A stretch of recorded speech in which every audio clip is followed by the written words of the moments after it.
Live from the world's capital markets, here are the latest financial headlines brought to you by News Factory. Hello and welcome to our daily financial outlook. Stay with us for more market headlines.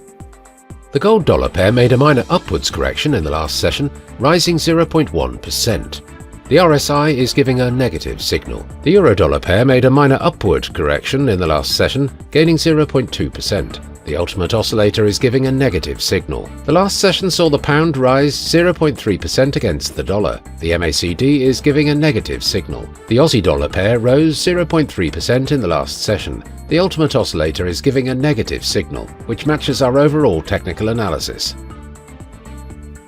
Coming up, our chief analyst's choices for today. Federal Reserve officials said they still had faith that US inflation will ease, with housing price increases in particular expected to help pull down the headline pace of price increases, but also acknowledged an increased sense of caution around the debate. Grayscale Bitcoin Trust recorded $1.9 billion in outflows last week, tipping the group of US spot Bitcoin exchange-traded fund into net outflows for the week, as inflows to the other 9 ETFs launched at the same time as Grayscale's fund converted also slowed last week. Nissan said it would launch 30 new models over the next 3 years and aim to raise its global sales by 1 million vehicles while improving profitability. Japan's third largest automaker said it would target an operating profit margin of over 6% by the end of the financial year to March 2027 and total shareholder returns of more than 30%.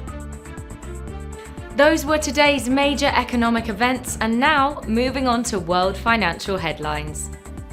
US consumer confidence will be released at 1400 hours GMT, the US durable goods orders at 12:30 GMT, the US non-defense capital goods orders at 12:30 GMT. Germany's GfK consumer confidence survey will be released at 0700 hours GMT, Spain's gross domestic product at 0800 hours GMT, the Irish consumer confidence at 0000 hours and 1 minute GMT. We hope that you've enjoyed Tuesday's financial report. On behalf of all of us here, we wish you a productive trading day. Be sure to join us tomorrow morning for the latest news and events from the financial markets.